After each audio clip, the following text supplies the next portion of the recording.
Shalom, puji Tuhan, selamat pagi. Bagaimana kabarnya? Luar biasa. Luar biasa. Luar biasa apa? Dalam Tuhan. Hah?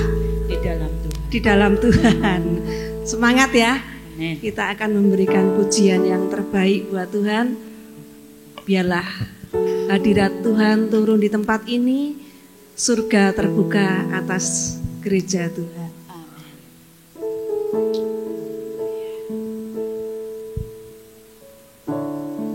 Terima kasih Tuhan.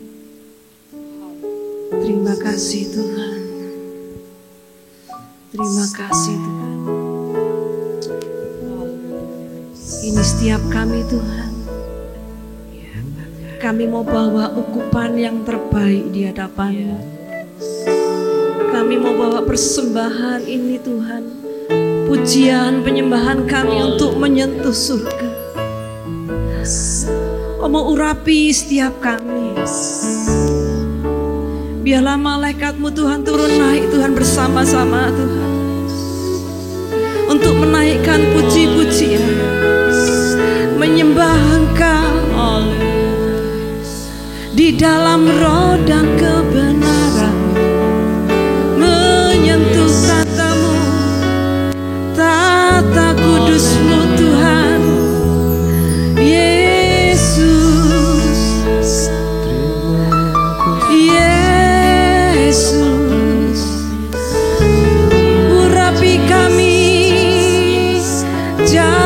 Setiap kami mau masuk lebih dalam, masuk lebih lagi dalam tata suci Bapa, menguncangkan surga. Biar Roh-Mu menyala-nyala, membangkitkan semangat kami, menggantikan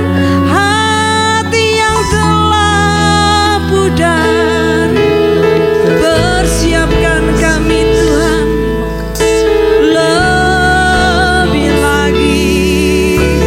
lebih lagi, bagaikan rusa yang rindu sungai-Mu.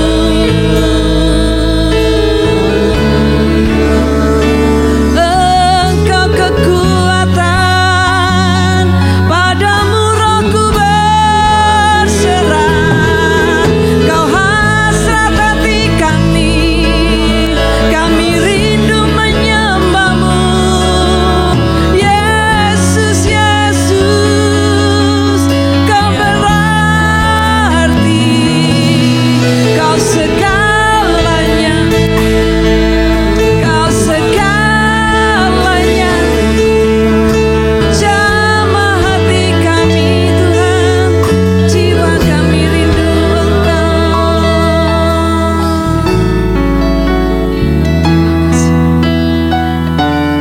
Ya Yesus, terima kasih.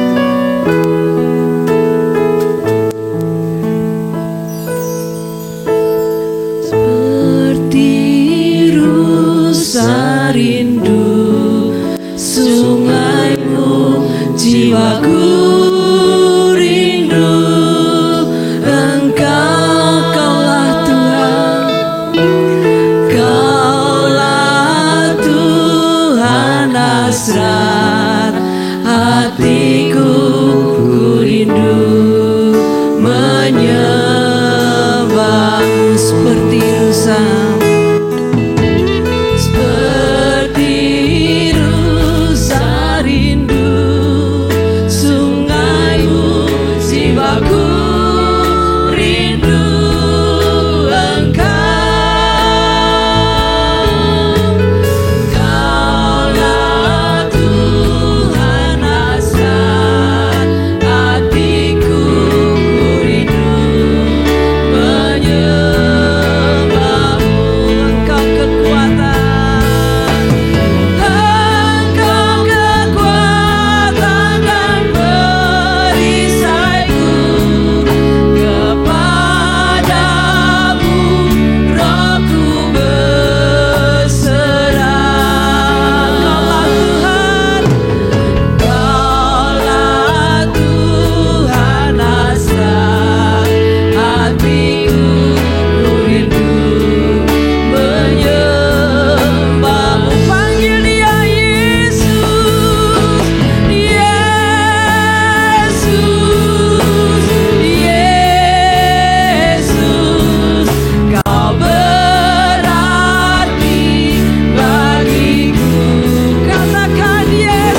berarti bagi hidup kami.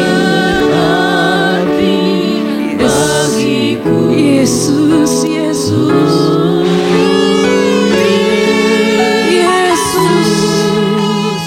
Engkau segalanya bagiku. Engkau segalanya bagiku. Sekali lagi dengan lembut katakan, Yesus, ya Tuhan. Ini kerinduan kami Tuhan. Kau hadir di tempat ini. Yes. Yesus, Yesus, Kau segalanya. Oh Yesus, Yesus, ya Tuhan, Kau berarti bagiku. Oh Yesus, Yesus, Yesus, Kau segalanya bagiku. Kau segalanya, Kau segalanya bagiku. Kau segalanya, Kau segalanya bagiku. Berikan sorak-sorai yang terbaik bagi Tuhan. Yesus, Yesus.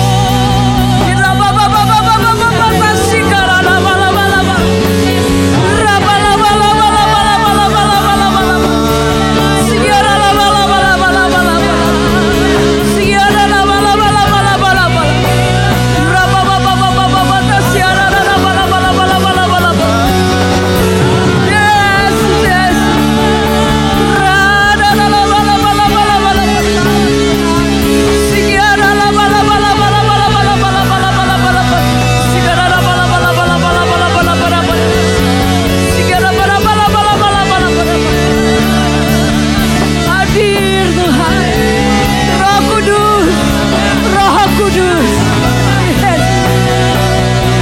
Turun, ya Rabbah-Rabbah, Rabbah-Rabbah, Rabbah-Rabbah, Roh Kudus, siara Rabbah-Rabbah-Rabbah-Rabbah-Rabbah-Rabbah-Rabbah, siara Rabbah-Rabbah-Rabbah-Rabbah-Rabbah-Rabbah, urapanmu Tuhan, urapanmu Tuhan, yes. Penuh, penuh, yes, yes Tuhan, yes.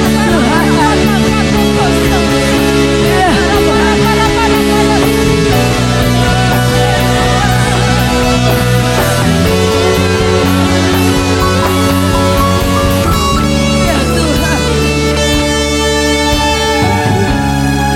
berbatasi, berbatasi,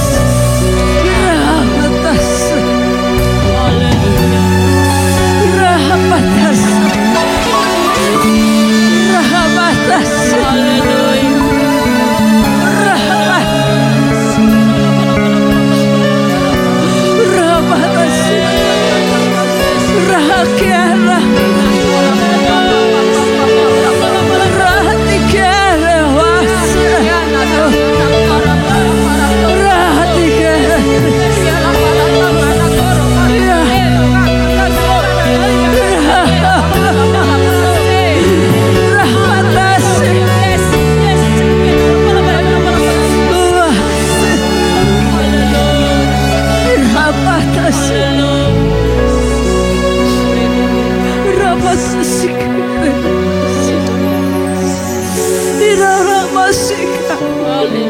kasih Tuhan. Terima kasih Tuhan. Haleluya. Terima kasih. Terima kasih Tuhan. Terima kasih. Malaikat menari bersama dengan kami Tuhan. membawa pujian kami.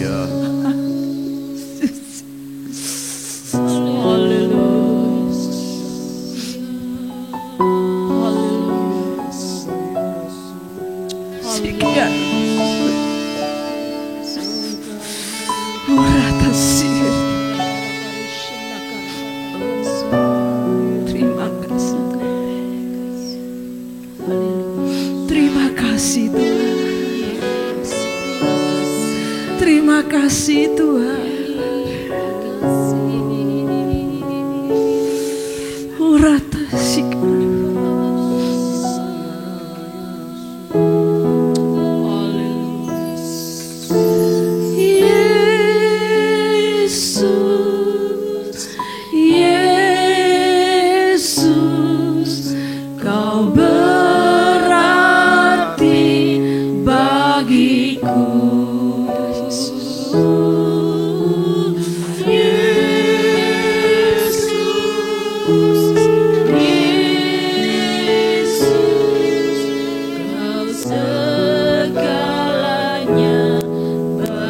Yesus, Yesus, Yesus, Yesus, Yesus, Kau berarti bagiku ya Tuhan. Yesus, Yesus, Kau panggil dia Yesus.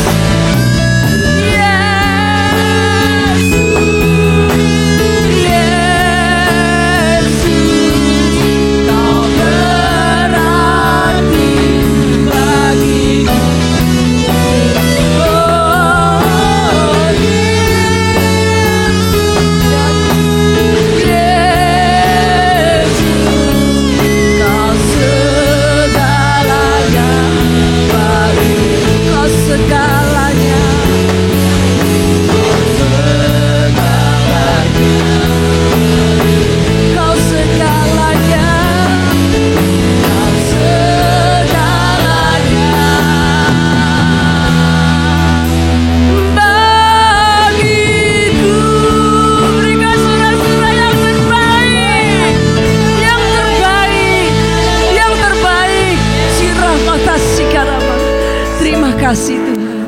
Terima kasih Tuhan, kami rasakan hadirat-Mu Tuhan. Dan kami melihat Tuhan bahwa surga terbuka atas tempat ini. Amen. Kami bersama malaikat di surga Tuhan menari-nari bagi Engkau. Terima kasih Tuhan, terima kasih Tuhan atas lawatan-Mu. Terpujilah Engkau Tuhan. Kami akan bersuka cita lebih lagi Tuhan untuk memuliakan nama-Mu di dalam nama Yesus. Haleluya. Amin. Puji Tuhan. Masih tetap semangat ya. Amin. Amin. Saya tadi sudah nggak tahan ya hadirat Tuhan. Saya benar-benar melihat bahwa ada akses untuk malaikat turun naik, ya, menaikkan puji-pujian. Dan malaikat disukakan, Tuhan disukakan, surga bersuka cita atas setiap penyembahan yang keluar dari hati. Mari kita responi bersama-sama. Lebih lagi. Amin. Allahku dahsyat.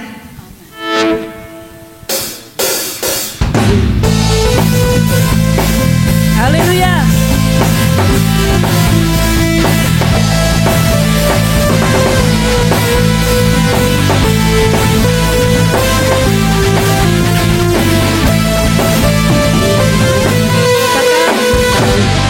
Dari utara ke selatan, terdengar pujian bagi Allah. Dari barat sampai ke timur, nama Yesus disanjung. Dari pulau-pulau, lembah-lembah, gunung-gunung yang tinggi, kemuliaannya disaksikan. Amin. Kebesaran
biasa, silakan duduk.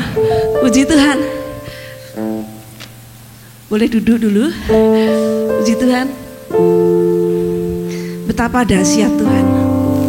Saya akan sedikit menceritakan pengalaman saya semalam. Tiba-tiba saya ditelepon ya seorang pendoa dari Manado. Saya habis latihan di tempat ini. Terus kami berdoa. Ketika berdoa,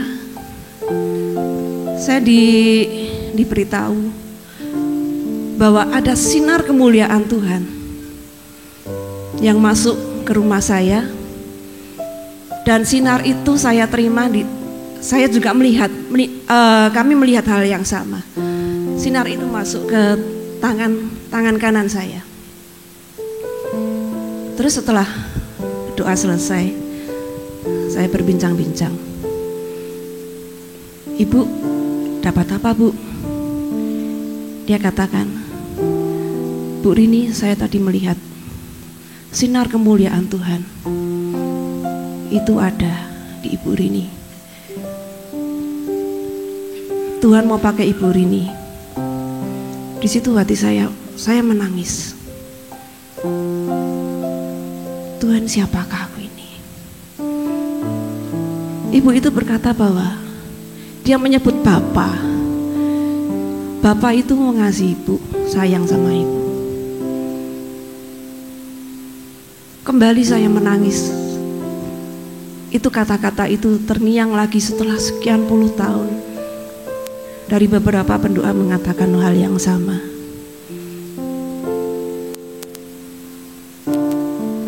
Tidak secara kebetulan bahwa ketika saya melayani di tempat ini,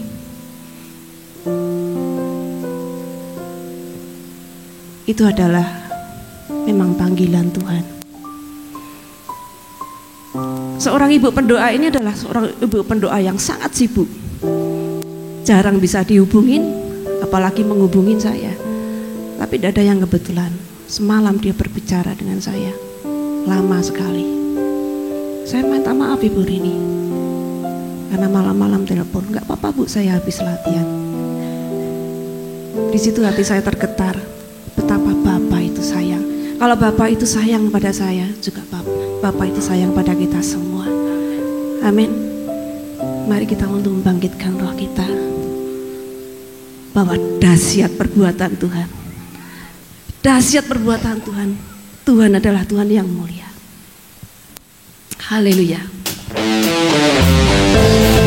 Oh, betapa dahsyatnya Engkau Tuhan. Engkau Allah kami yang mulia. Keagungan-Mu Tuhan mengatasi langit. Yes. Dahsyat Engkau Tuhan.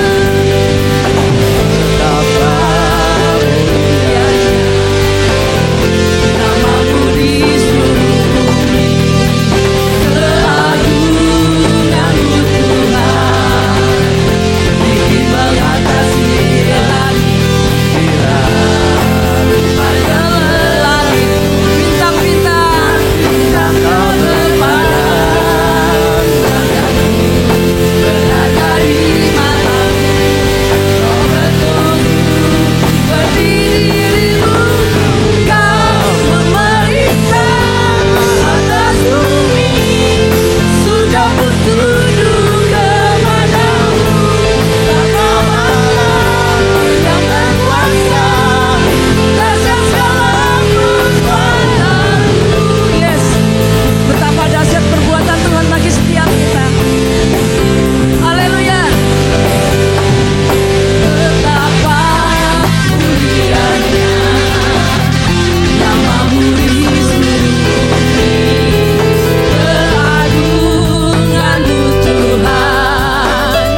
akan lebih lagi masuk dalam hadirat-Mu Tuhan. Kami tahu bahwa waktu Tuhan itu adalah pasti yang terbaik. Walaupun kami kadang tidak mengerti Tuhan atas setiap rencana Tuhan atas hidup kami, tapi kami percaya bahwa setiap pencobaan kami tetap percaya waktu Tuhan pasti yang terbaik.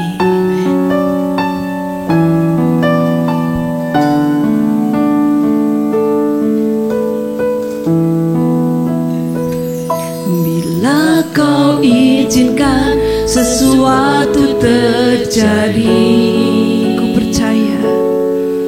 ku percaya semua untuk kebaikanku. Bila nanti telah tiba waktumu, ku percaya kuasa-Mu memulihkan hidupku. Bila Kau izinkan, bila Kau izinkan sesuatu terjadi,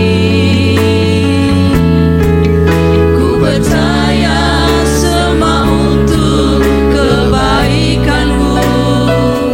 Bila nanti telah tiba waktumu, ku percaya kuasa-Mu memulihkan hidupku. Waktu Tuhan pasti yang terbaik. Walau kadang tak mudah dimengerti, lewati cobaan ku tetap percaya waktu Tuhan pasti yang terbaik. Bila Kau izinkan sesuatu terjadi atas hidup kami, bila Kau izinkan sesuatu terjadi, kami percaya bahwa semua menyatakan kebaikan. Percaya semua untuk kebaikan. Amin, amin. Bila nanti telah tiba waktu, ku percaya kuasa-Mu. Mari saya sambut jemaat untuk bangkit berdiri. Waktu Tuhan pasti yang terbaik. Walau kadang tak mudah dimengerti, lewati cobaan ku tetap percaya waktu Tuhan pasti yang terbaik. Waktu Tuhan pasti yang terbaik. Walau kadang tak mudah dimengerti, lewati cobaan ku tetap percaya waktu Tuhan pasti yang terbaik. Tuhan pasti yang terbaik. Amin, amin. Walau kadang tak mudah dimengerti, lewati cobaan ku tetap percaya waktu Tuhan pasti yang terbaik.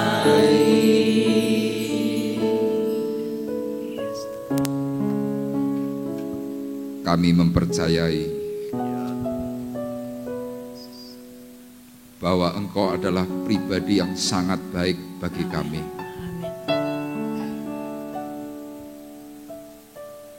Meskipun Tuhan ada banyak persoalan, ada banyak pergumulan,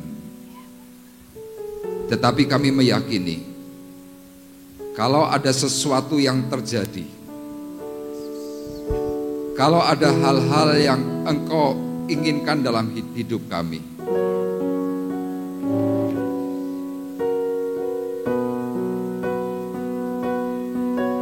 Engkau melakukan itu semua bukan karena engkau jahat,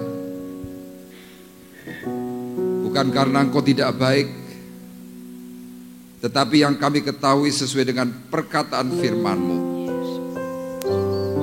Justru itulah tanda kasih-Mu kepada kami semuanya.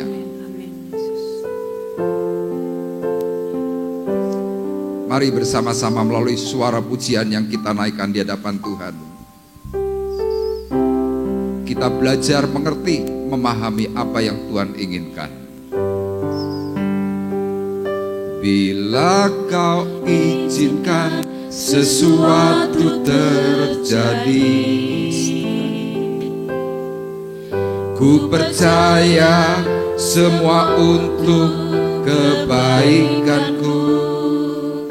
Bila nanti telah tiba waktumu, ku percaya kuasa-Mu memulihkan hidupku. Bila Kau izinkan sesuatu terjadi, ku percaya semua untuk kebaikanmu. Bila nanti telah tiba waktumu, ku percaya kuasa-Mu memulihkan hidupku. Waktu Tuhan pasti yang terbaik, walau kadang tak mudah dimengerti.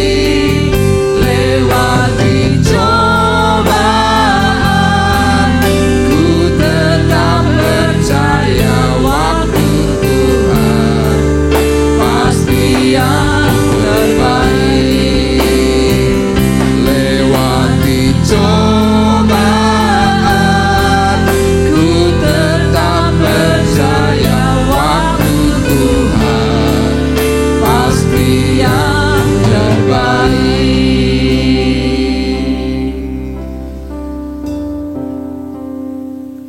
Biarlah suara pujian ini menguatkan kami kembali Amin.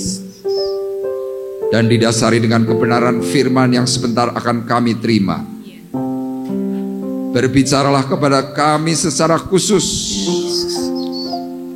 sehingga kami tidak berputus asa. Kami tidak menjadi tawar hati, tetapi kami semakin kuat di hadapan Tuhan untuk menerima berkat kemuliaan. Urapi hamba-Mu, urapi seluruh sidang jemaat-Mu, dengan kuasa di tempat yang maha tinggi Roh Kudus yang bekerja menaungi kami. Dan melalui Roh Kudus, kami boleh semakin mengerti akan maksud dan rencana Tuhan dalam diri kami. Terima kasih, kami siap menyambut firman-Mu di dalam berkat nama Tuhan Yesus Kristus.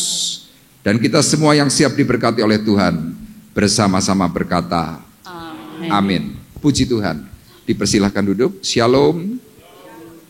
Apa kabarnya? Luar biasa. Haleluya.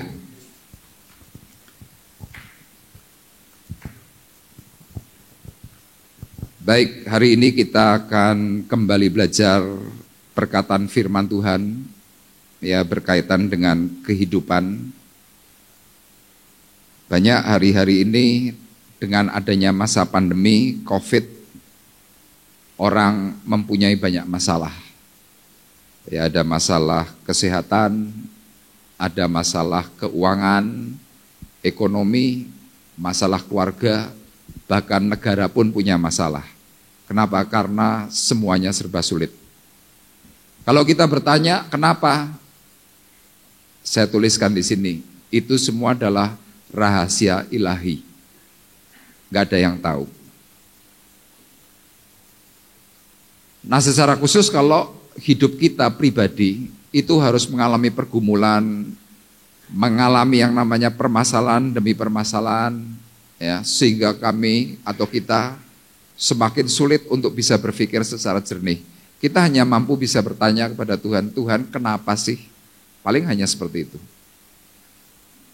Nah, buat sebagian orang yang tidak mau mendekatkan diri kepada Tuhan, maka setiap persoalan, pergumulan yang kita alami ini buntu, tidak memperoleh jawaban. Tetapi puji Tuhan, kalau Bapak Ibu, termasuk saya, mau semakin mendekatkan diri kepada Tuhan, apapun yang menjadi masalahmu, dekatkan dirimu kepada Tuhan, melalui apa yang Tuhan sediakan melalui firman Alkitab yang kita miliki. Melalui ibadah, melalui doa, saya meyakini Tuhan nanti akan buka setiap rahasia yang kita pertanyakan. Nah, hari ini saya mengajak Bapak Ibu belajar, saya memberikan satu tema yaitu teguran dan hajaran yang mendatangkan pertobatan. Ya, minggu yang lalu sudah sedikit saya singgung. Hari ini kita belajar secara penuh dari kitab Wahyu dan juga surat Ibrani. Teguran dan hajaran yang mendatangkan pertobatan. Kita melihat langsung dalam Amsal pasal 6 ayat 23 dan Wahyu pasal 3 ayat 19. Nanti akan dibacakan oleh Bapak Gunadi. Amsal 6 ayat 23, beginilah firman Tuhan, karena perintah itu pelita, dan ajaran itu cahaya, dan teguran yang mendidik itu jalan kehidupan. Ya, Wahyu 3. Wahyu 3 ayat 19, barang siapa ku kasihi, ia ku tegur dan ku hajar, sebab itu relakanlah hatimu dan bertobatlah. Ya. Dua perkataan firman dari penulis yang berbeda. Yang pertama ditulis oleh Salomo, kemudian yang kedua ditulis oleh Yohanes, murid Tuhan, dalam kitab Wahyu. Sekali lagi ayatnya berkata, karena perintah itu pelita.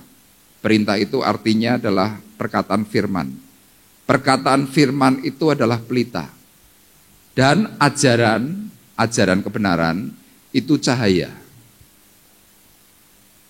Dan teguran yang mendidik itu adalah jalan kehidupan. Jadi kalau Bapak Ibu memiliki yang namanya perkataan firman, perintah firman, pengajaran kebenaran, kemudian dalam pengajaran itu kadang waktu kita dengar, tiba-tiba saudara bisa berkata begini, wah ini nyindir saya nih. Itu bukan sindiran. Tetapi saya berkata, itulah teguran yang disebut kalau kita belajar perkataan firman itu rema. Jadi ketika saudara mendapatkan satu ayat, kemudian saudara merasa, itu aku. Itu rema. Teguran itu akan membawa dan mendidik kita dalam jalan kehidupan. Jalan kehidupan yang bagaimana? Jalan kehidupan yang akhirnya kau akan bisa jadi benar. Nah, ada orang-orang tertentu ketika mendapatkan teguran dari perkataan firman, bukannya bertobat, tetapi malah mutung. Merasa bahwa terus disindir begitu. Justru inilah kekeliruan kita sebagai umat Tuhan yang kadang-kadang apa? Kepinginnya kalau bisa kita selalu terima firman yang empuk-empuk. Kita nggak mau untuk diingatkan. Kenapa? Karena kita untuk menjalankan seperti itu tuh punya perasaan takut. Ini diibaratkan seperti orang dalam kehidupan pribadi sehari lepas sehari. Ya kadang-kadang kan kita punya sakit. Nah ada orang-orang tertentu berkata, Pak, Bu, daripada sakit terus, kamu mendingan periksa lab. Tapi orang ini menjawab, enggak lah aku takut. Loh kenapa? Lah nanti kalau aku tahu penyakitku apa, nanti kan aku harus begini begitu. Loh enggak apa-apa, lebih baik tahu di awal daripada tahu di belakang. Enggak lah, sudah lebih baik aku begini, mati juga enggak masalah. Tapi lihat nanti kalau sudah kena sakit penyakit baru berkata gimana? Wah ngerti on dhisik.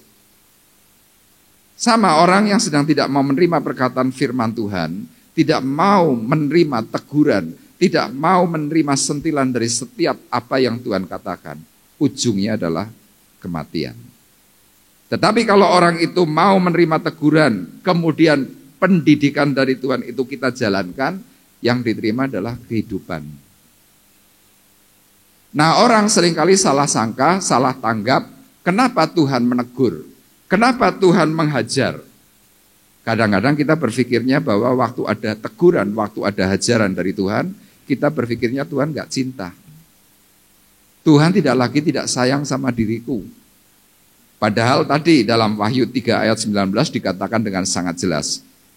Kita lihat kembali dan kita mau baca bersama-sama ayat 19 Wahyu 3, 2, 3. Barang siapa ku kasih, ia ku tegur dan ku hajar, sebab itu relakanlah hatimu dan bertobatlah. Ini yang mengatakan Tuhan Yesus secara pribadi. Ayatnya jelas, tidak usah ditafsirkan. Tuhan berkata, barang siapa ku kasih, ia ku tegur.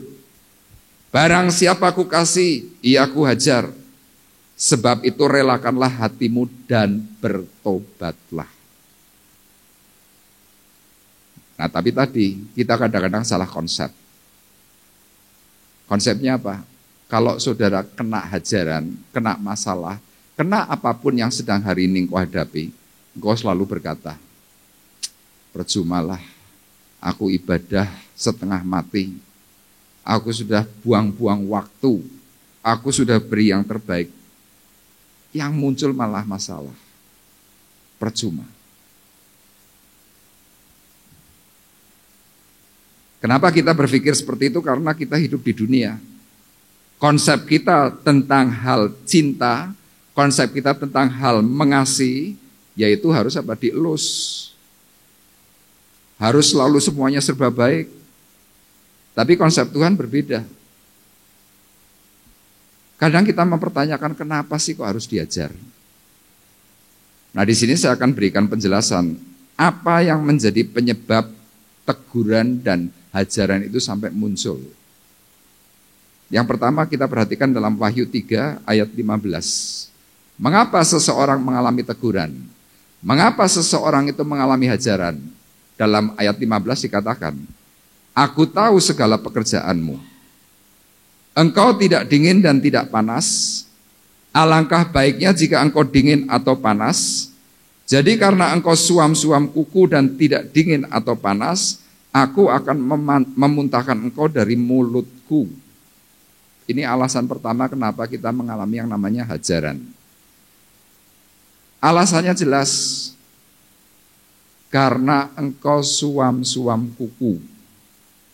Suam-suam kuku sekali lagi artinya adalah tidak dingin, tidak panas. Kalau Bapak Ibu mungkin zaman dahulu yang lahir di tahun-tahun 50-an sampai kemudian cukup dewasa di tahun-tahun 70, 75, dulu ada sebuah pemikiran begini. Jangan minum air yang anget-anget kuku, jangan. Loh kenapa? Nanti anyang-anyangan. Kira-kira begitu kan. Mungkin pemikiran itu sampai hari ini masih ada untuk beberapa orang yang sudah cukup tua. Jangan minum air suam-suam kuku. Loh kenapa? Tadi takut anyang-anyangan. Nah, saudara bisa bayangkan, kita yang dahulu kurang pendidikan pun bisa ngerti. Kalau minum air yang suam-suam kuku itu bisa anyang-anyangan, apalagi kalau kita belajar perkataan firman. Tuhan berkatanya jelas, aku akan memuntahkan kau dari mulutku.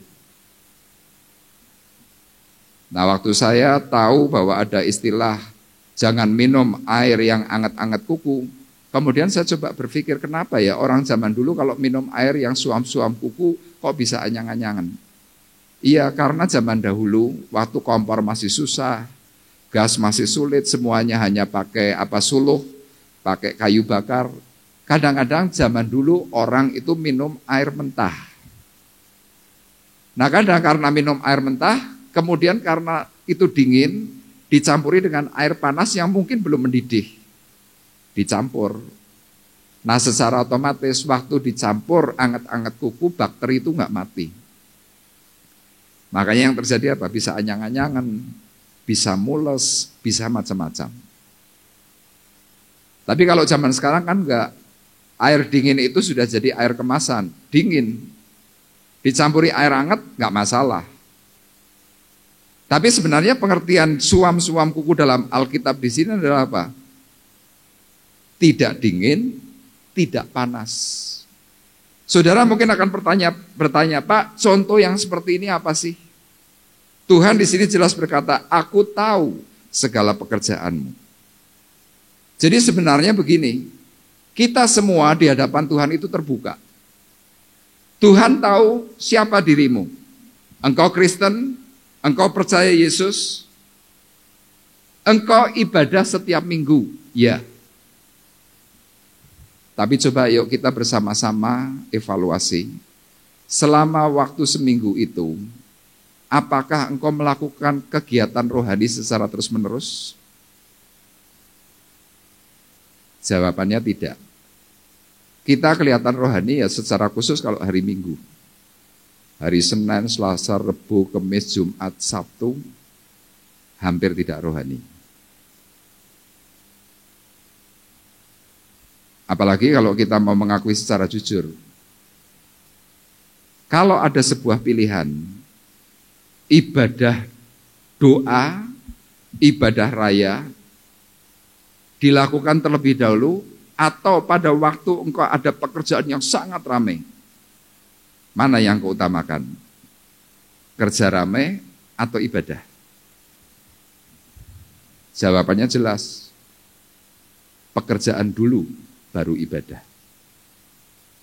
Seminggu yang lalu saya share dengan seseorang, saya tanya, Pak, kalau tiba-tiba musim bako, tiba-tiba perpekan hari raya, kerjaanmu rame.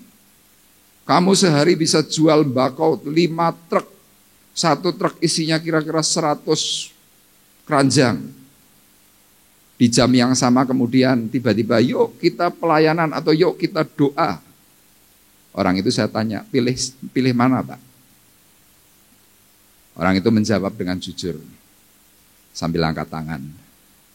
Kalau saya pilih kerja dulu Pak, ibadahnya nanti. Ini saya jujur loh Pak, orang itu ngomong begitu. Nah itu namanya apa? Suam-suam kuku. Tapi kalau saya bicara seperti ini kan rasanya, yang ngomong pendeta kok. Sama, apakah semua pendeta seperti itu? Tidak juga. Banyak yang lebih mengutamakan hal yang lain daripada Tuhan. Kemarin ada seorang yang memberikan chatting WA kepada saya tentang hal rohani. Hal rohani itu adalah seperti business as usual. Sudah biasa. Tidak ada lagi yang lain. Kenapa? Ternyata hal jasmani lebih dipentingkan. Nah kita yang hari ini masih aman seperti ini kelihatannya nggak masalah. Tetapi kalau Bapak Ibu belajar dari kitab Wahyu, hari itu Yohanes murid Yesus itu sedang dibuang di sebuah pulau karang bernama Patmos. Semuanya serba kering, semuanya kerontang, tidak ada makanan, tidak ada minuman. Kenapa? Pulau karang di tengah-tengah samudra. Kepingin minum setengah mati, harus tunggu air hujan. Di sini Yohanes murid Tuhan merasakan betapa penting dan betapa perlunya ketemu Tuhan. Betapa penting dan betapa perlunya pertolongan Tuhan. Kenapa? Sudah terakhir.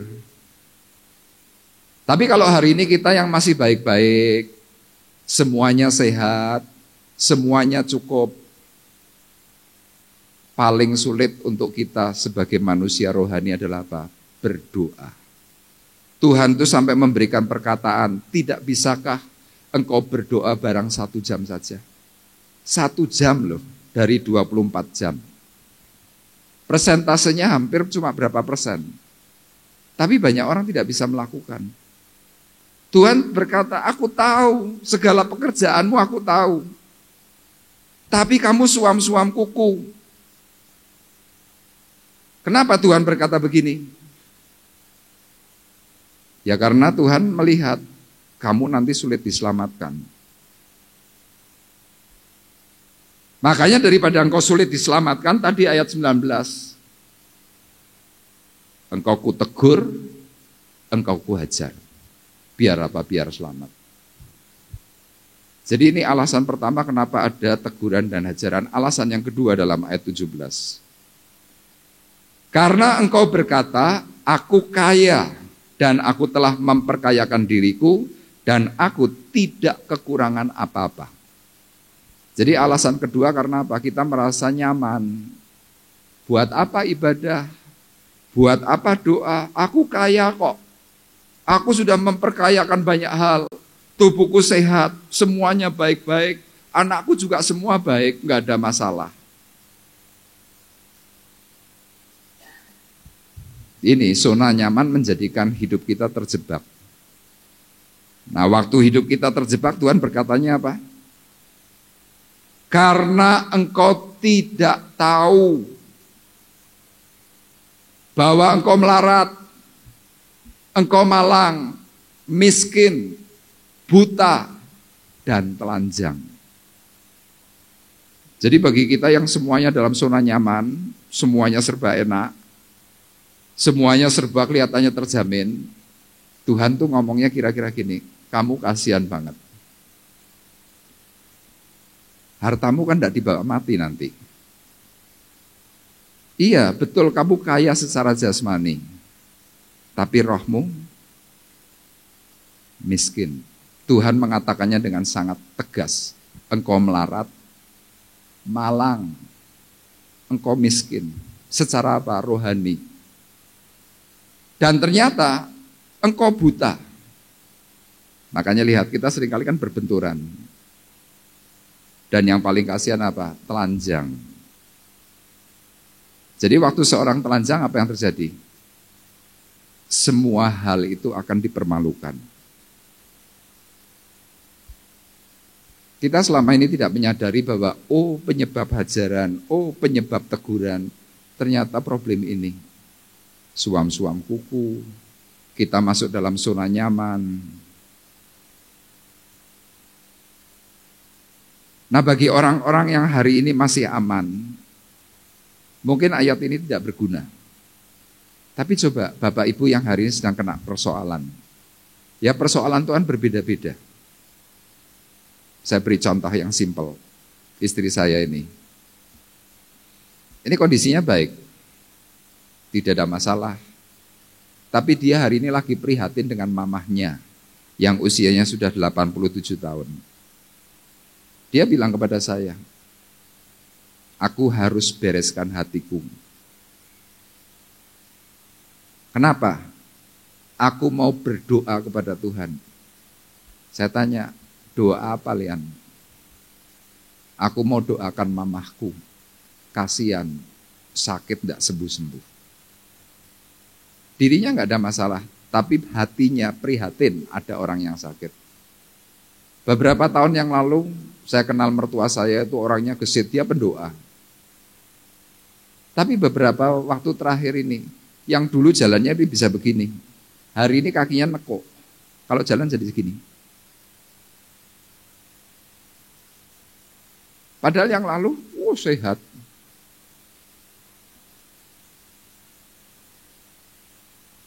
Hatinya prihatin.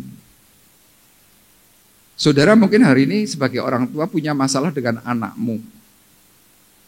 Kamu nggak masalah, tapi anakmu masalah. Engkau prihatin untuk anakmu.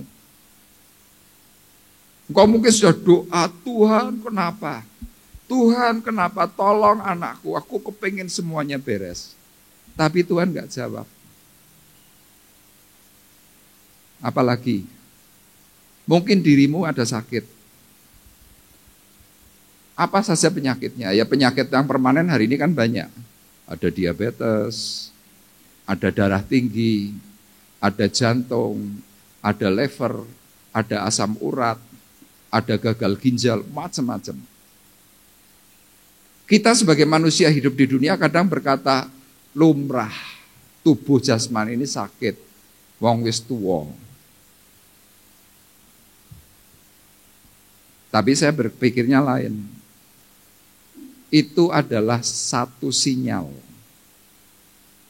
Coba Bapak Ibu boleh cek, kenapa sih yang sedang mengalami semua persoalan yang berat-berat, termasuk persoalan hati, itu kok semua dialami oleh orang tua. Coba anak-anak muda yang usianya 20 tahun ke atas, ada yang punya problem itu? Tidak ada. Misalkan ada presentasinya sangat kecil. Saya berpikir itu semua diizinkan oleh Tuhan karena apa? Di usia tua, termasuk saya, waktu kita tidak lama.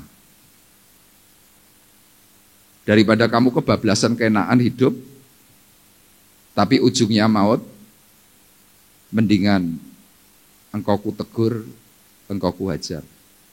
Kita tanya, Tuhan kenapa? Sebab engkau kukasihi. Agar apa? Di masa tua kita nanti kalau sewaktu-waktu kita mati, engkau sudah dibukakan kemah kemuliaan oleh Tuhan. Kan mati kita ini sewaktu-waktu, tidak ada orang yang bisa tahu, sesuk aku mati, kan tidak ada yang tahu. Jadi waktu kita ini sedang mengalami apapun yang jadi masalahmu, sakit apapun, persoalan apapun, yuk kita sekarang evaluasi. Kenapa Tuhan melihat bahwa engkau tidak tahu, engkau melarat, engkau malang, engkau miskin, engkau buta, engkau telanjang. Nah, telanjang kita ini bukan detik ini, bukan. Tapi waktu nanti kita tuh sudah ada di dunianya Tuhan. Ya, bahasa sekarang ini akhirat. Engkau terbuka semuanya, tidak memakai pakaian kebenaran. Makanya dalam ayat 18 dikatakan apa? Maka aku menasihatkan engkau supaya engkau membeli daripadaku emas yang telah dimurnikan dalam api. Artinya waktu kita ini hidup kena proses itu seperti emas. Tangkap itu, relakan hatimu, bertobatlah. Kamu mendapatkan yang namanya emas murni. Kenapa? Hidupmu prosesnya tuh menjadi apa? Sesuatu yang mahal. Kemudian dikatakan lagi apa? Agar engkau menjadi kaya. Kaya rohani, bukan lagi kaya jasmani. Dan juga pakaian putih, supaya engkau memakainya, agar jangan kelihatan ketelanjanganmu yang memalukan. Jadi kalau kita tidak punya pakaian kebenaran di hadapan Tuhan, kita kayak orang telanjang. Saudara bisa bayangkan kalau melihat orang gila telanjang, kita lagi naik mobil, kemudian ada orang gila telanjang. Kita yang tahu malu langsung gini, ih, gila nih, ih, jijik. Tapi untuk orang gila itu jalannya gini, oh santai aja. Tidak tahu malu, dirinya tidak tahu malu, orang yang melihat malu. Tapi kita seperti itu, di hadapan Tuhan kita sedang mengalami itu. Kita nggak malu, Tuhan tahu, wah kasihan ini. Kemudian dikatakan lagi apa? Supaya engkau memakainya agar jangan kelihatan ketelanjanganmu yang memalukan, dan lagi minyak untuk melumas matamu supaya engkau dapat melihat. Melihat apa? Melihat kebenaran. Nah, kalau kita dari ayat 15 sampai 18 tidak terpenuhi, tadi ayat 19 berkata, teguran dan hajaran itu pasti menimpa. Apakah teguran dan hajaran itu secara tiba-tiba? Tidak. Cara kerja Tuhan itu lembut, halus. Tuhan beri sinyal. Beri sinyal. Kalau engkau gak mempan, Tuhan beri teguran. Tegurannya bisa macam-macam. Mungkin dari sakit yang paling ringan. Sakit apapun.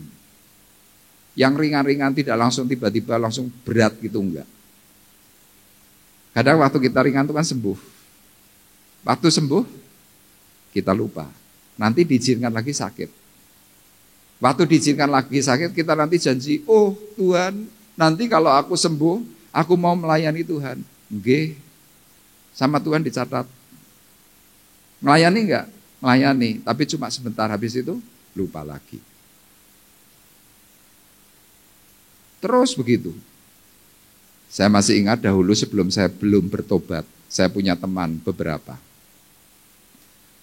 Teman saya itu selalu berkata kepada saya, "Ref, ke gereja yuk." Saya waktu itu selalu berkata, "Tidak, titip salam saja buat Tuhanmu." "Ref, ke gereja yuk." Tidak, itu bertahun-tahun.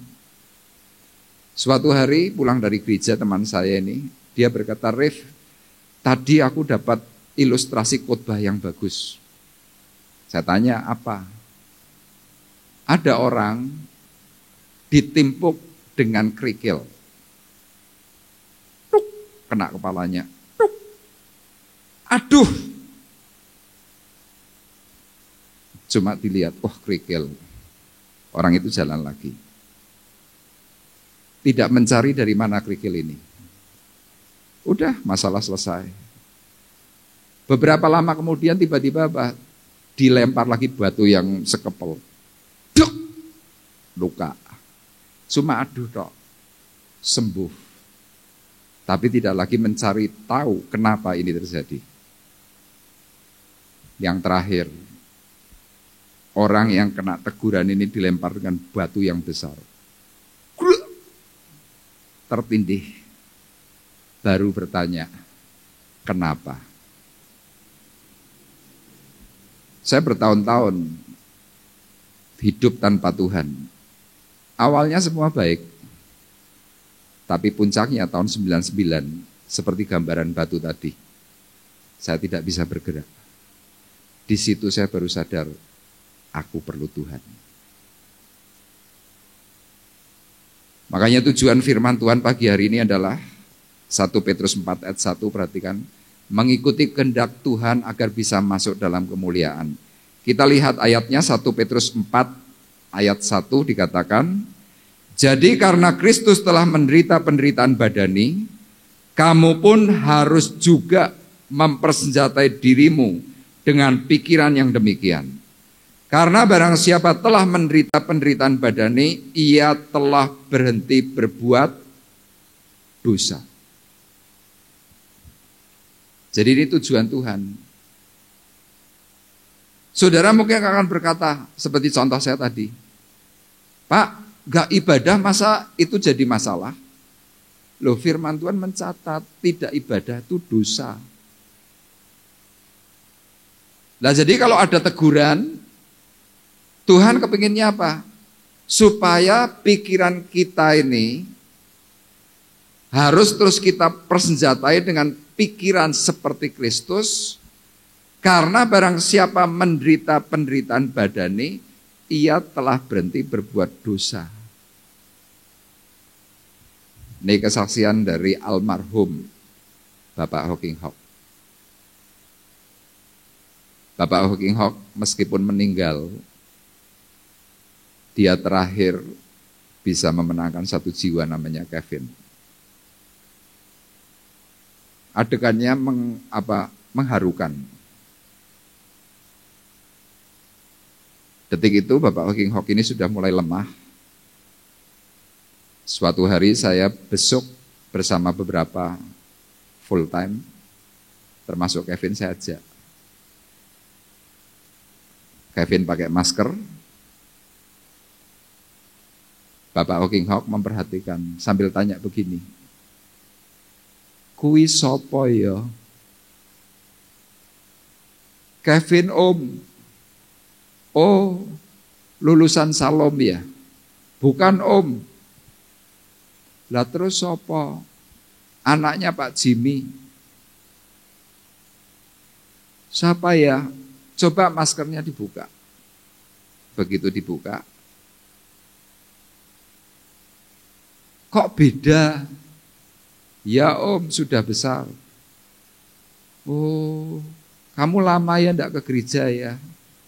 "Iya om." Almarhum cuma berkata begini, "Ben, Om Hock nih loh, kepingin banget," sambil berlinangan air mata, "kepingin banget ibadah, tapi sudah enggak bisa. Kamu yang sehat, kok kamu ibadah ya Pin, sambil begitu loh. Saya kalau ingat itu, betapa ya, kalau dalam kondisi yang seperti itu, kepinginnya setengah mati, tapi sudah tidak kuat. Dari hari itu, Kevin langsung ngomong, ya Om, saya mau ibadah. Nah, saya mau panggil Kevin. Kevin di mana ya? Sini, Vin. Kesaksian bagaimana kamu mulai bisa kembali datang beribadah. Mari, jangan malu untuk kemuliaan Tuhan. Kita beri aplaus dulu untuk Kevin.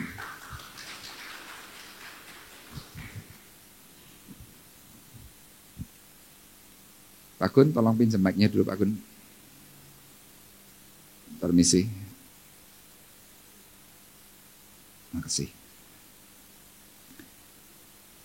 Mari Bin, naik ke atas. Cek. Tolong mic-nya disetan.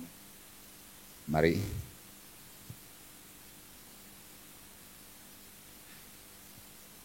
Memang agak dredeg, enggak apa-apa. Sini. Ya. Kenalkan dirinya, namanya siapa? Maaf, nama saya Kevin Michelino. Yang agak dekat. Ya, ya. Nama saya Kevin Michelino, umur 24 tahun. Ya, sudah. Terima kasih. Jadi waktu ketemu Hok, Oh ya. ya itu diceritakan coba. Jadi awal kali ketemu sama Hok, Ini agak dekat ya, lagi. Ya. kan pergi ke rumahnya besok gitu. Terus saya tuh lihat Hok itu kayak lemah banget gitu, tapi dalam hati ini Hok tuh pengen banget buat namanya ibadah, buat namanya menyembah Tuhan lagi, dan sama apa ya,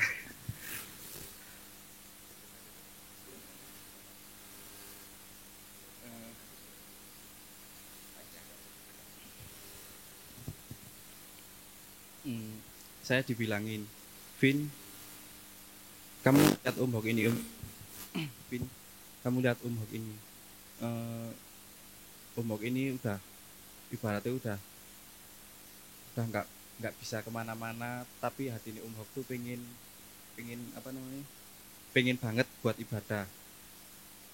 Nah, kamu yang ibaratnya masih sehat-sehat, kamu yang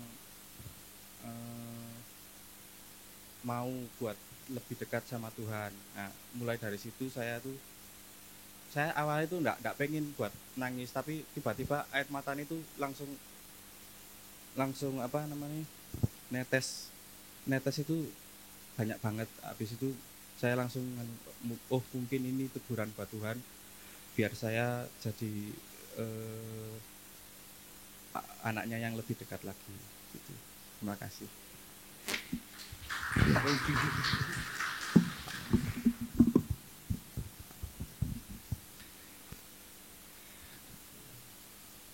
Ya, sekali lagi meskipun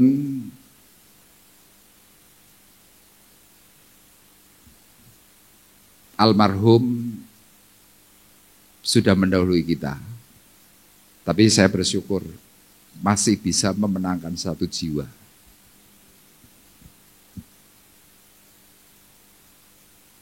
Sama keinginan hati Tuhan seperti tadi saya sampaikan. Tuhan kepikirnya apa? Yuk kita persenjatai pikiran kita dengan pikiran Kristus. Supaya apa? Berhenti berbuat dosa. Ya, kalau kita tidak tepat sasaran, dikatakan itu keluar dari jalur, itu bahaya. Makanya melalui perkataan firman ini kita bisa bersama-sama belajar. Termasuk saya masih belajar. Ya, ada banyak hal-hal yang kadang-kadang mungkin saya juga belum memenuhi. Tapi saya coba evaluasi, apa ya. Nah, sekarang kita lihat dalam 2 Korintus 7 ayat 9. nanti tolong dibacakan. 2 Korintus 7 ayat 9 dan 10. Namun sekarang aku bersuka cita, bukan karena kamu tidak berduka cita, melainkan karena duka citamu membuat kamu bertobat. Sebab duka citamu itu adalah menurut kehendak Allah, sehingga kamu sedikit pun tidak dirugikan oleh karena kami. Sebab duka cita menurut kehendak Allah menghasilkan pertobatan yang membawa keselamatan dan yang tidak akan disesalkan. Tetapi duka cita yang dari dunia ini menghasilkan kematian. Iya. Ini tulisannya Rasul Paulus. Namun sekarang aku bersuka cita, bukan karena kamu telah berduka cita, melainkan karena duka citamu membuat kamu bertobat. Melainkan karena duka citamu membuat kamu bertobat. Sama, saya kalau hari itu tidak dibikin gila oleh Tuhan, saya belum bertobat. Bayangkan, Bapak Ibu mungkin mendengar kesaksian saya ini sudah bosan. Tapi saya kalau ingat itu, wah itu monumen yang sangat-sangat tidak bisa saya lupakan. Bayangkan 6 bulan loh saudara, saya kerasukan. Itu kan duka cita, tidak bisa kerja. Anak tidak ada yang ngurus. Wah, nggak karu-karuan. Itu duka cita. Tetapi menghasilkan yang namanya pertobatan. Tidak semua mengalami seperti saya. Tapi ada yang kena penyakit. Itu Bapak Timotius Bekti gara-gara apa? Mah blooding. Nyaris mati.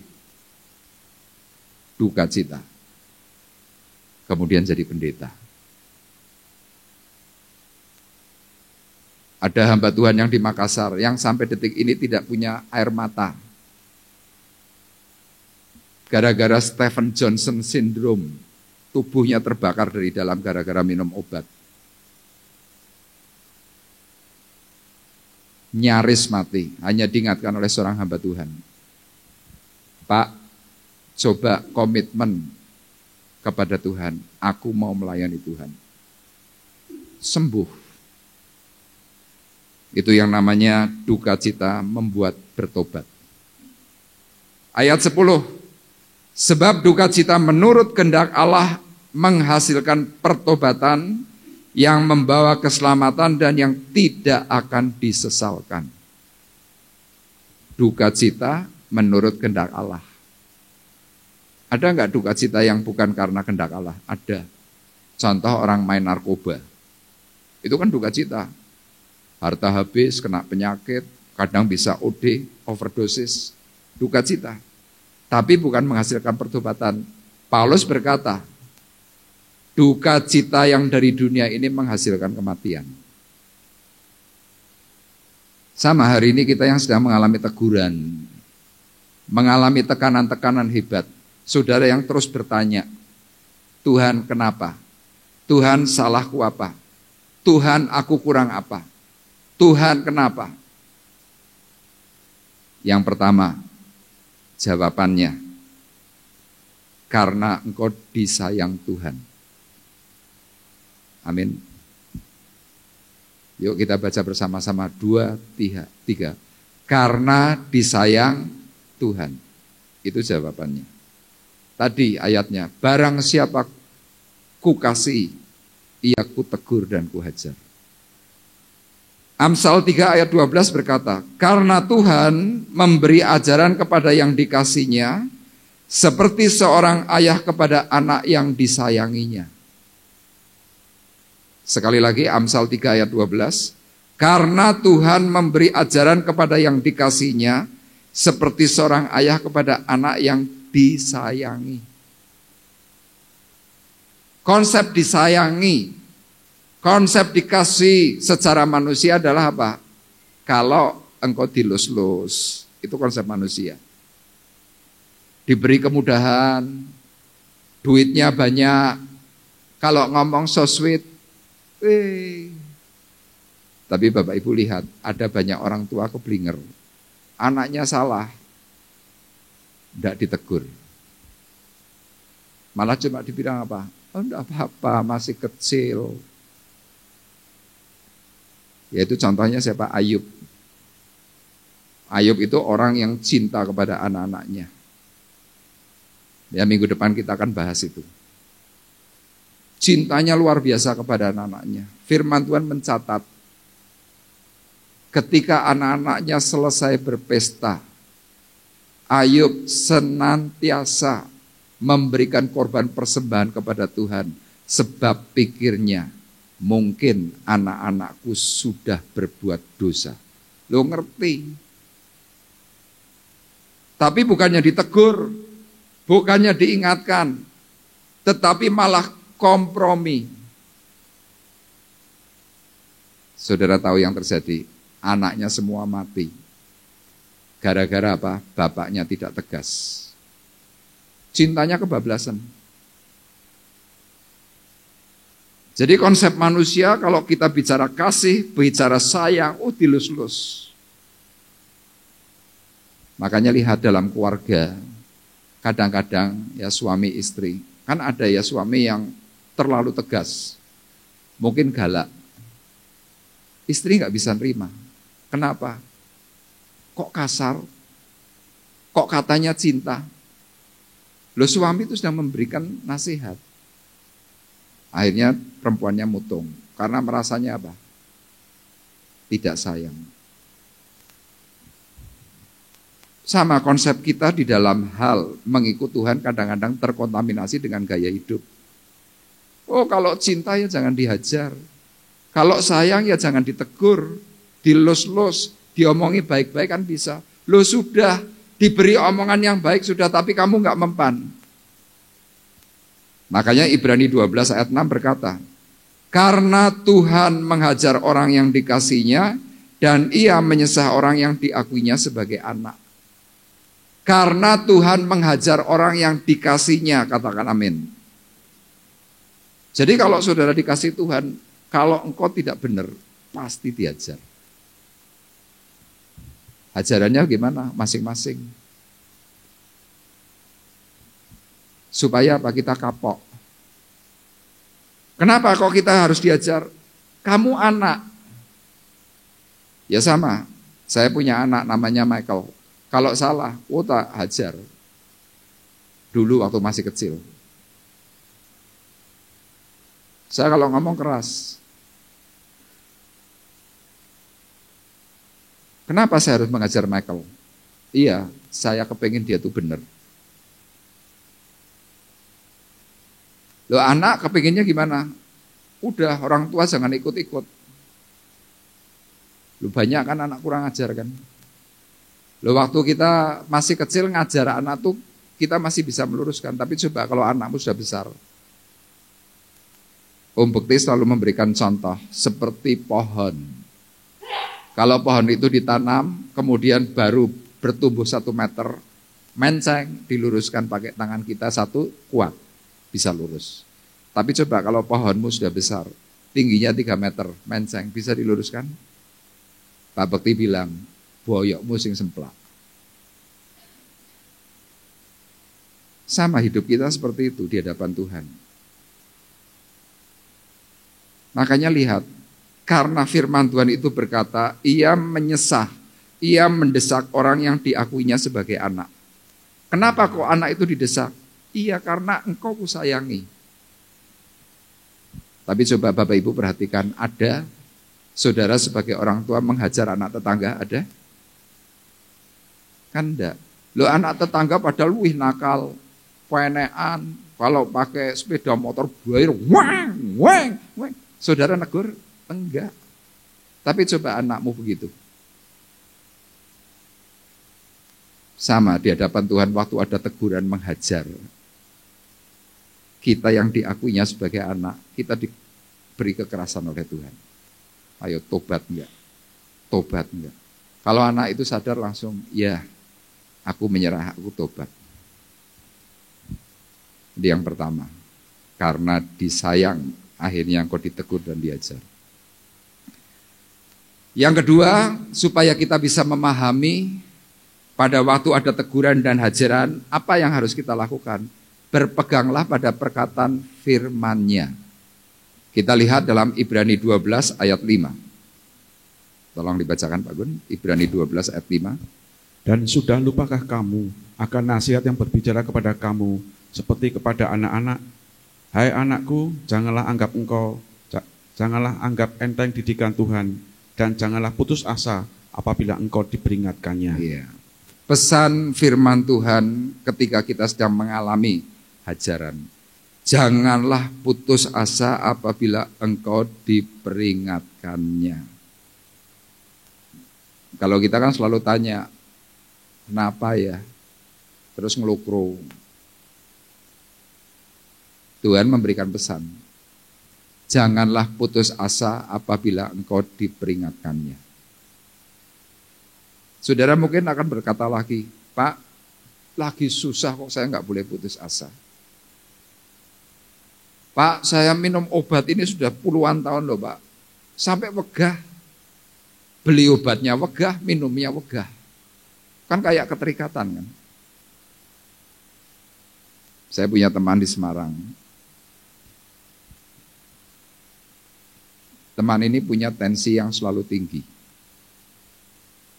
Saya cuma bilang sama teman saya, coba hatimu diteduhkan, pikiranmu nyerah. Ojo ngeyel terus, ojo ngamuk terus. Coba belajar meneduhkan hati. Wih, awalnya sulit. Saya bilang kalau kamu sulit, coba kamu belajar banyak baca Alkitab. Nanti hatimu teduh, pikiranmu tenang. Dan ternyata yang terjadi, ketika dia mengikuti saran saya, tiba-tiba tensinya itu bisa normal. Tapi kadang-kadang dia lepas kendali. Misalkan jengkel dengan kakak iparnya, kumat. Saya bilang, jagalah hatimu dengan segala kewaspadaan. Itu kuncinya. Dulu dia sudah merasa, orang kuat. Kadang-kadang pikirannya sudah negatif, mati wai. Jangan, Tuhan sedang ngajari kamu. Pikiran Tuhan adalah pikiran kemuliaan. Engkau dididik, engkau dihajar. Supaya apa? Engkau bisa masuk di dalam kemuliaannya. Makanya 1 Petrus 4 ayat 12 berkata, kita perhatikan. Saudara-saudara yang kekasih, janganlah kamu heran akan nyala api siksaan yang datang kepadamu sebagai ujian. Nah itu, saudara kena masalah, itu bukan hal yang mencelakakan, tapi cuma ujian. Seolah-olah ada sesuatu yang luar biasa terjadi atasmu. Sebaliknya bersukacitalah sesuai dengan bagian yang kamu dapat dalam penderitaan Kristus, supaya kamu juga boleh bergembira dan bersukacita pada waktu Ia menyatakan kemuliaannya. Jadi ternyata waktu Tuhan memberikan yang namanya masalah, itu bukan karena Tuhan jahat, tapi Tuhan sedang memberi ujian. Ya samalah saudara kuliah, saudara sekolah kan pasti harus masuk ujian. Untuk apa? Supaya naik kelas. Nah waktu saudara bisa sadar, mengerti bahwa ujian itu untuk mencapai tingkat yang lebih tinggi, Tuhan berkata, bersukacitalah. Bersukacitalah. Kenapa? Sesuai dengan bagian yang kamu dapat dalam penderitaan Kristus, supaya kamu juga boleh bergembira, bersukacita pada waktu menyatakan kemuliaannya. Itu diibaratkan begini, saudara mau ujian S1, wih angel, ya terutama ujian kedokteran itu susah. Belajarnya tuh ngoyo sampai nggak tidur. Waktu ujian gimana? Waduh setengah mati. Kalau ketemu dosen killer, waduh sampai nangis-nangis. Tapi begitu waktunya tiba, diumumkan. Nama A, nomor induk mahasiswa sekian, dinyatakan lulus dengan apa? Sorak-sorai, dengan apa macam-macam itu sekarang. Cum laude. Maju, toga dipasang. Selesai wisuda, keluar dari ruangan wisuda, toganya dilempar. Hore! Itu gambarannya. Sama di dunia saudara sedang mengalami persoalan itu. Persoalanmu berat, itu ujian. Tapi waktu kau dipanggil pulang oleh Tuhan, sudah disediakan yang namanya mahkota kemuliaan. Penderitaanmu langsung apa sirna. Itu ditulis dalam 2 Korintus 4. Penderitaan ringan yang kamu alami sekarang itu tidak sebanding dengan kemuliaan kekal yang Tuhan sedang sediakan. Makanya yuk kita yang lagi kena masalah tetap semangat. Untuk tetap semangat caranya gimana? Ayat 19 perhatikan. Karena itu baiklah juga mereka yang harus menderita karena kehendak Allah, menyerahkan jiwanya dengan selalu berbuat baik kepada pencipta yang setia. Katakan amin. Itu kuncinya. Kalau saudara lagi kena masalah, datangi Tuhan. Ngomong saja kepada Tuhan, Tuhan aku serahkan jiwaku. Aku serahkan hidupku kepadamu. Terus caranya gimana? Berbuat baik. Berbuat baik apakah? Oh kasih duit? Tidak. Coba mulai besok Sabtu. Saudara yang lagi kena masalah ini loh, apapun masalahmu. Coba mulai berbuat baik kepada Tuhan. Datang ikut menyembah di sini. Cuma 1 jam. Saudara yang bisa nyanyi, saudara yang mungkin suaranya fals, ayo nyanyi bareng. Saudara bisa ngomong aja gini, ku datang Tuhan, baharui hidupku dalam anugerah. Ku datang padamu. Saya berani jamin, saya berani pastikan saudara nanti pulang dari nyembah Tuhan, hatimu tuh plong. Mungkin saudara akan berkata, omongannya pendeta yang dinti podo. Tidak. Ya saya mau kasih contoh lagi ya Kevin itu. Saya menyaksikan nama Kevin bukan untuk mempermalukan, tidak. Tapi saya beritahu pada Bapak Ibu. Kevin mungkin sudah 6-7 tahun itu minum obat. Dokter mendiagnosa, oh kena epilepsi. Saya selalu berkata kepada Kevin, Vin, kamu sehat. Kamu bukan epilepsi.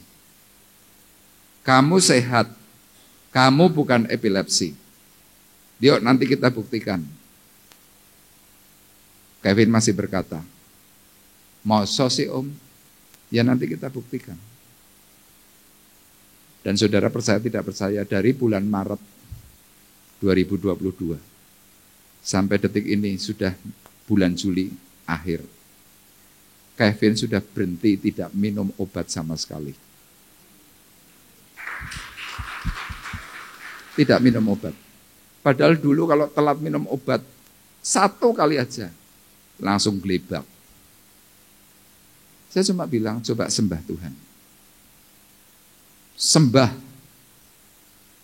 Bukan doa loh. Sembah. Dulu dia punya sakit mah parah.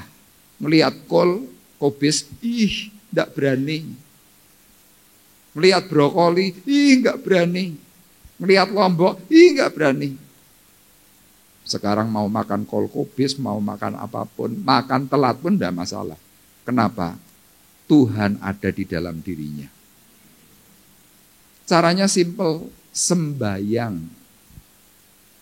Apa doa? Bedanya doa dengan sembayang. Kalau sembayang kita nyembah.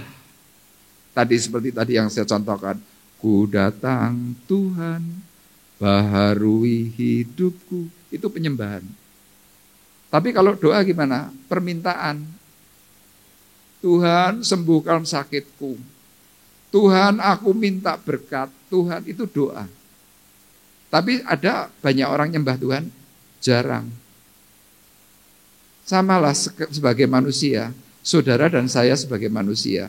Kalau ada orang yang selalu datang, Pak tolong itu Pak tolong itu Pak saya minta bantuan, Pak, Cik, Bu minta bantuan. Loh sekali waktu pasti dibantu. Tapi lama-lama saudara pasti sebel. Tapi coba kalau orang itu mau meminta segala sesuatu yang baik, ketemu dengan baik-baik berkata, wah puji Tuhan Bu, Ibu diberkati Tuhan. Puji Tuhan, wah keluarga Bapak Ibu enak ya, dan lain sebagainya. Itu pujian, itu penyembahan. Saudara nggak usah bilang, Pak minta, nggak usah.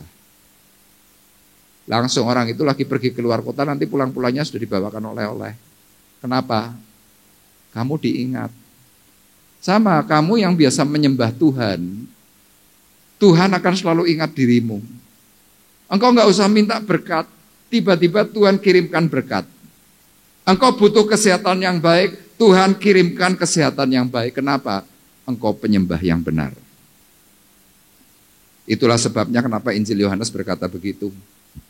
Perkataannya jelas, sudah tiba waktunya dan sudah tiba saatnya sekarang.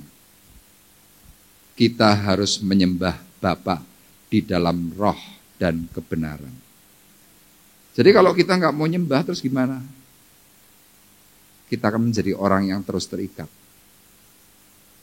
Makanya pesan Tuhan, jangan putus asa. Dan yang terakhir, pesan ketiga. Supaya kita bisa memahami kalau ada teguran dan hajaran, kita harus mau pandang Yesus. Pandang Yesus. Ibrani 12 ayat 2 sampai 4. Tolong dibacakan. Marilah kita melakukannya dengan mata yang tertuju kepada Yesus, yang memimpin kita dalam iman, dan yang membawa iman kita itu kepada kesempurnaan, yang dengan mengabaikan kehinaan tekun memikul salib ganti sukacita yang disediakan bagi Dia, yang sekarang duduk di sebelah kanan tahta Allah. Ingatlah selalu akan Dia, yang tekun menanggung bantahan yang sehebat itu terhadap dirinya dari pihak orang-orang berdosa, supaya jangan kamu menjadi lemah dan putus asa. Dalam pergumulan kamu melawan dosa, kamu belum sampai mencucurkan darah. Iya. Dalam ayat 2 sampai 4 ada 3 hal yang Tuhan katakan. Marilah kita melakukannya dengan mata yang tertuju kepada Yesus. Namanya fokus. Kemudian ayat 3, ingatlah selalu akan Dia. Bagian B, supaya jangan kamu menjadi lemah dan putus asa. Dalam pergumulan kamu melawan dosa, kamu belum sampai mencucurkan darah. Jadi kalau saudara ingin kuat di dalam Tuhan, waktu ada hajaran, waktu ada teguran, coba saudara pandang Yesus. Loh, kenapa kok harus pandang Yesus? Iya, tidak ada contoh lain. Kalau saudara melihatnya sekeliling, saya berani pastikan saudara pasti tidak kuat. Tapi coba pandang Yesus. Orang kalau mau memandang Yesus, kita bisa memperhatikan apa? Detail profil dari kehidupan Yesus. Dia dianiaya, dia tidak dihormati, dia dicerca, dia dihina. Pada waktu sebelum dia disalib, wih, tubuhnya hancur. Saya seringkali berkata kepada Bapak Ibu, waktu engkau disakiti, waktu hatimu disakiti, waktu engkau sedang kena problem, apakah dagingmu cuil? Tidak. Tapi seringkali kita berkata, aku wis ora kuat. Tapi coba pandang Yesus. Yang barusan saya sampaikan ini adalah perkataannya Pak Bekti. Kadang-kadang saya sharing kepada Pak Bekti. Pak Bekti cuma bilang, pandang Yesus. Dia dihina, dia dicerca, disalah-salahkan. Tapi Yesus tidak pernah menyerah sampai akhir. Saya percaya kalau pagi hari ini saudara menyimak dengan baik, kalau ada teguran, ada hajaran, saudara mengingat. Yang pertama apa tadi saudara? Aku disayang Tuhan. Yuk kita ulang, kita baca lagi nomor 1, 2, 3. Karena disayang Tuhan. Kedua, berpegang pada nasihat firman-Nya Jangan putus asa. Dan yang ketiga, pandang Yesus, pasti engkau kuat dan hebat. Amin. Tuhan memberkati kita semuanya.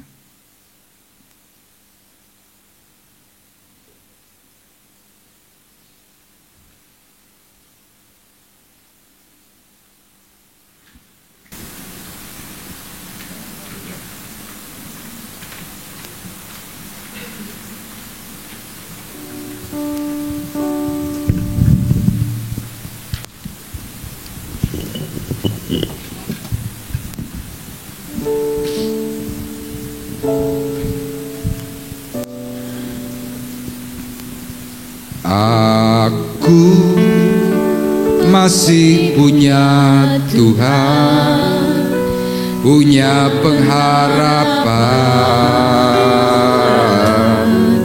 Aku tetap beriman Tuhanku, Yesus kekuatanku, Yesus kekuatanku.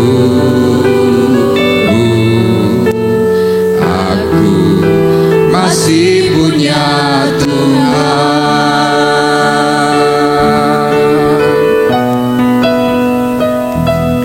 Aku masih punya Tuhan, punya pengharapan.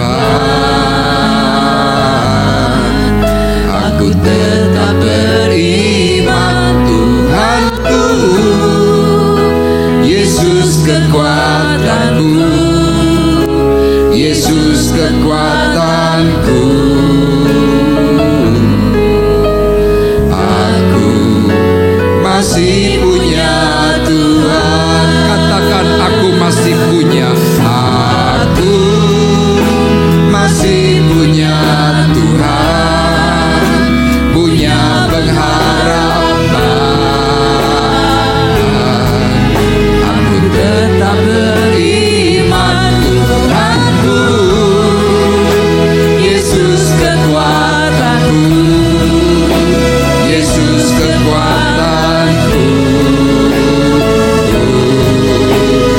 Aku masih punya Tuhan.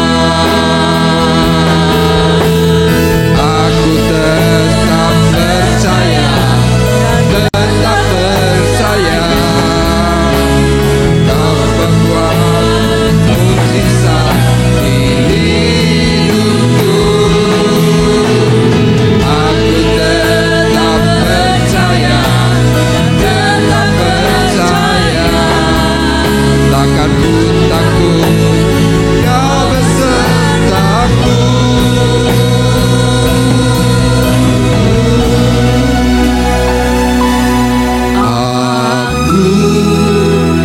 Masih punya Tuhan, punya pengharapan. Aku tetap beriman Tuhanku, Yesus kekuatanku, Yesus kekuatanku.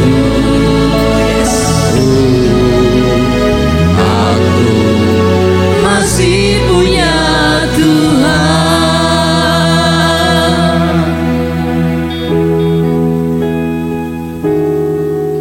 Kami mau berkata, meskipun dalam kesulitan, dalam pergumulan, dalam sakitku, aku masih punya Tuhan. Amin. Tuhanku adalah Tuhan yang hebat. Amin. Tuhanku adalah Tuhan yang ajaib, Amin. yang mampu menyembuhkan, memulihkan hidupku. Amin. Terima kasih. Aku percaya hari ini aku tahu di dalam permasalahan pergumulan, ternyata Tuhan cinta kepadaku. Ampuni kami Tuhan kalau pola pikir kami salah selama ini. Hari ini pikiran kami terbuka, Ya. dan sesuai dengan berkat perkataan firman-Mu, Ya. kami boleh memasuki kerajaan kekal yang Tuhan sediakan. Amin. Terima kasih. Mari bersama-sama kembali katakan, Aku masih punya Tuhan, punya pengharapan. Aku tetap beriman, Tuhanku, Yesus kekuatanku, Yesus kekuatanku.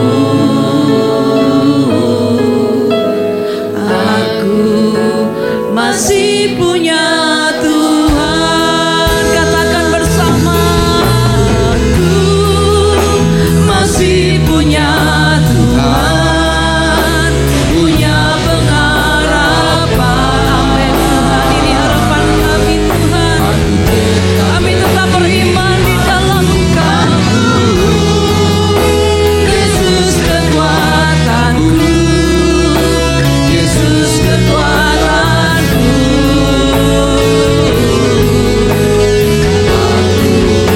Masih punya Tuhan. Sekali lagi dengan iman kita berseru. Aku masih punya Tuhan, punya pengharapan. Amin Tuhan, ini pengharapan kami, ini iman kami di dalam Engkau, Yesus kekuatanku, Yesus kekuatanku.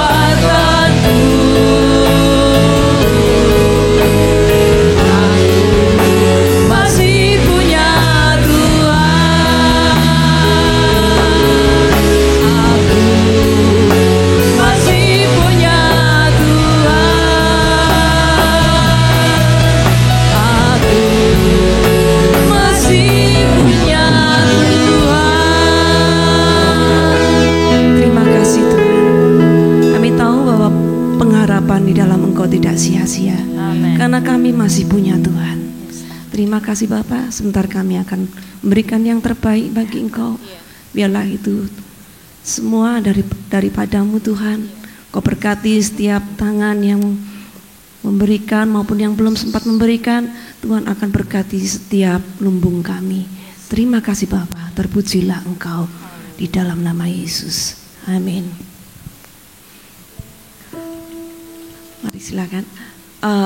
Ini saya akan kesaksian yang kedua ya Pak. Boleh ya Pak? Karena jiwa saya bergelora ya. Benar-benar bahwa Tuhan Yesus tidak cuman Kevin yang dilawat, saya juga dilawat Tuhan. Luar biasa. Ketika beberapa dari teman-teman ketika saya belum hadir di ibadah ini, Cik Chen yang tidak henti-hentinya, Cik Yani, Pak Arif juga ya, Cik Jinfei.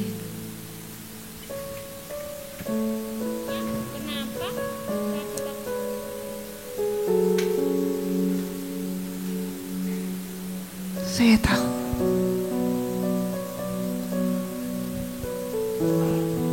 itu karena Bapak mengasihi saya.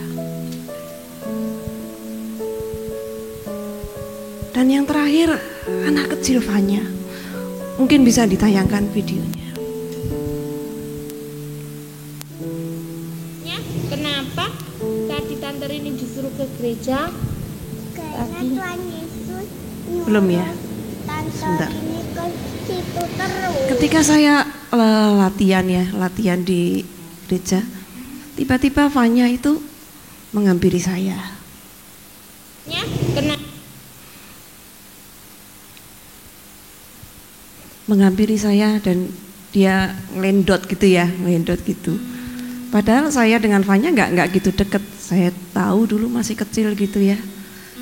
Terus mengajak menari di sini.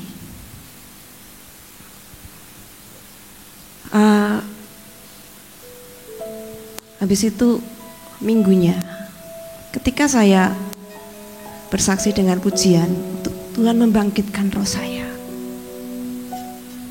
Kembali Fanya itu berlari. Ketika saya turun, Fanya berlari dan itu menggandeng. Saya melihat itu bukan Fanya, tetapi Yesus. Yesus disukakan. Dan sampai rumah, Fanya ditanyain sama Milka ya. Mungkin videonya bisa ditayangkan, udah.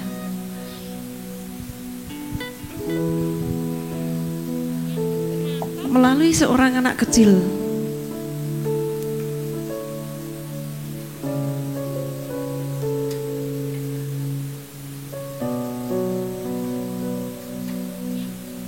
Saya begitu tergetar. Dan saya bilang sama Pak Arif ketika kami komsel gitu ya.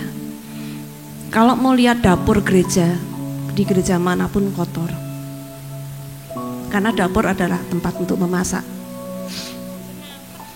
Kalau kita nggak mau melihat dapur itu kotor, ya kita nggak bisa masak dengan baik. Nah, tugas kita apa?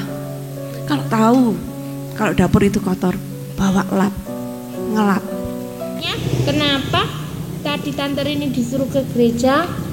Karena Tuhan Yesus nyuruh Tante Rini ke situ terus. Karena Tuhan Yesus suruh Tante Rini ke gereja.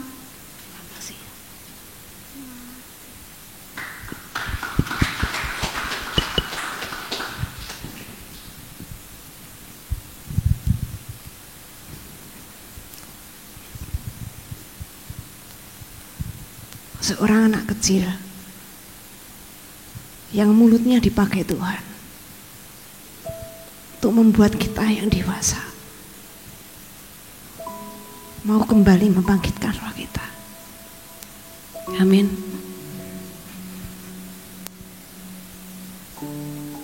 Satu hal, semalam juga saya melihat banyak jiwa-jiwa itu berbondong-bondong masuk, Pak. Amin. Ayo, kita bareng-bareng. Sepakat Bapak Ibu? Sepakat? Amin. Waktu kita tidak banyak.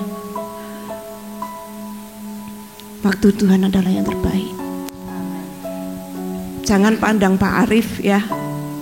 Walaupun kita melihat, tapi jangan terlalu dipandang gitu ya Pak. Pandang Yesus. Tidak ada gereja di dunia ini yang sempurna. Hanya satu, Yesus yang sempurna. Amin. Bangkitkan rohmu, bangkitkan rohku. Jadikan aku hamba-Mu yang setia. Bangkitkan rohku, bangkitkan rohku. Jadikan aku hamba-Mu yang berkenan. Mari saudara-saudara kita bersama-sama bangkit. Bangkitkan rohmu, bangkitkan rohmu. Jadikan aku hamba-Mu yang setia. Bangkitkan rohmu, bangkitkan rohmu. Jadikan aku hamba-Mu yang berkenan.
Puji Tuhan, kita akan bersama-sama mengakhiri perjumpaan ibadah kita. Saya mengundang kembali Bapak Ibu untuk bangkit berdiri.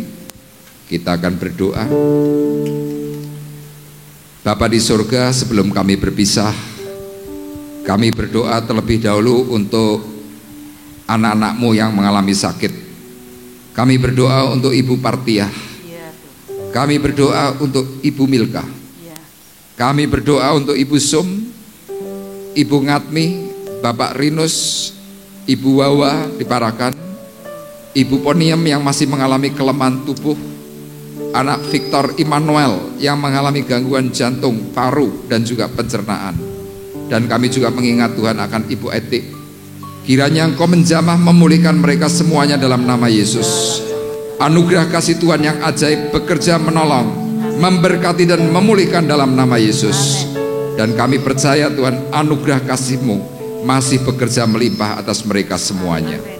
Untuk itu kami mohon dan kami berseru dalam nama Yesus. Beri mereka kembali kekuatan kesehatan yang baik, yang prima, untuk mereka boleh memuji mempermuliakan nama-Mu. Tuhan, pagi hari ini kami juga berdoa untuk Nathanael Julian Budiono, berdoa untuk saudara kami Hendra, berdoa untuk saudari kami Yulia, berdoa untuk anak kami Tuhan Tata. Kami berdoa dan menyerahkan mereka semuanya dalam hari ulang tahun mereka, supaya Engkau memberkati, menolong, bahkan di hari-hari mendatang, dengan kekuatan kesehatan berkat jasmani rohani yang terus berjalan mengikuti cara kerja Tuhan. Mereka mengalami kemuliaan dan ditolong oleh Tuhan dengan cara yang ajaib. Terima kasih Bapa di surga, dan tiba saatnya sekarang kami hendak berpisah. Sekarang kami mohon berkat serta penyertaan yang daripada Tuhan. Sidang jemaat Tuhan terkasih, marilah kita bersama-sama mengangkat hati, mengangkat tangan kita di hadapan Tuhan. Pulanglah dengan membawa berkat, damai sejahtera Allah Bapa di surga. Pulanglah dengan kasih karunia Tuhan Yesus Kristus. Di dalam persekutuan Roh Kudus, Tuhan memberkati engkau dan melindungi engkau. Tuhan menyinari engkau dengan wajahnya dan memberi engkau damai sejahtera, memberikan kasih karunia kepada kami Tuhan, hamba-hambamu. Tuhan menghadapkan wajahnya kepadamu dan memberi engkau kasih karunia dan damai sejahtera. Tuhan, Engkau memberkati kami mulai dari pagi hari ini sampai Maranatha datang yang kedua kali. Dalam berkat nama Tuhan Yesus Kristus kami sudah berdoa dan mengucapkan syukur kami. Dan kita semua yang diberkati oleh Tuhan bersama-sama berkata, amin. Terima